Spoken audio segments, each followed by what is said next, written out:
Hello everybody. என்னடா இது மதுரைக்காரனுக்கு வந்த சோதனை மாதிரி. எத்தனை வருஷம் மதுரையில் பிறந்து வளர்ந்து இருந்திருந்தாலும் பட்டர் பன் நான் மதுரையில் சாப்பிட்டதே இல்லைங்க. உண்மையிலே நீங்கள் ஆனஸ்ட்டாக கேட்டு பாருங்கள், எந்த மதுரைக்காரங்களும் பட்டர் பன்னை பெருசாக சொல்லவே மாட்டாங்க. ஏன்னா அந்த அளவுக்கு இது அவ்வளோ பாப்புலரான டிஷ் கிடையாது. எப்படியோ பாப்புலர் ஆயிடுச்சு அப்படின்னு தான் சொல்லுவேன். ஸ்கூல் படிக்கிற காலத்தில், நான் படித்த காலத்தில் 4 மணிக்கு ஏதாவது பேக்கரி க்ராஸ் பண்ணோம் அப்படின்னா அந்த பன்னு வாடை சூப்பராக இருக்கும். பன்னாக சாப்பிடுவோம். இந்த பட்டர் பன்னு, இந்த பாலை ஊற்றி ஜீனி போட்டு இதெல்லாம் அந்த அளவுக்கு ஃபேமஸாக எல்லா இடங்களையும் இருந்ததில்லை அப்படின்றது என்னோட கருத்து. உங்களுக்கு ஏதாவது மாற்று கருத்து இருந்தால் கமெண்ட்ஸில் மறக்காமல் மென்ஷன் பண்ணுங்கள்.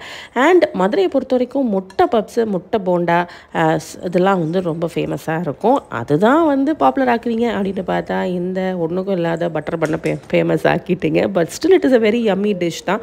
2 டைப்பாக நான் செஞ்சு போய் எங்கள் வீட்டில் கொடுத்தேன். And everybody like the Madurai style butter bun. And jam வச்சு பண்ணுறது நார்மலாக இருக்குது, பிரெட் ஜாம் மாதிரி தான் இருக்குது அப்படின்ற மாதிரி ஒரு வேர்டிக்ட் வந்துச்சு. நீங்கள் அதை ட்ரை பண்ணியிருக்கீங்களா? உங்களோட கருத்து என்ன அப்படின்றத கமெண்ட்ஸில் சொல்லுங்கள்.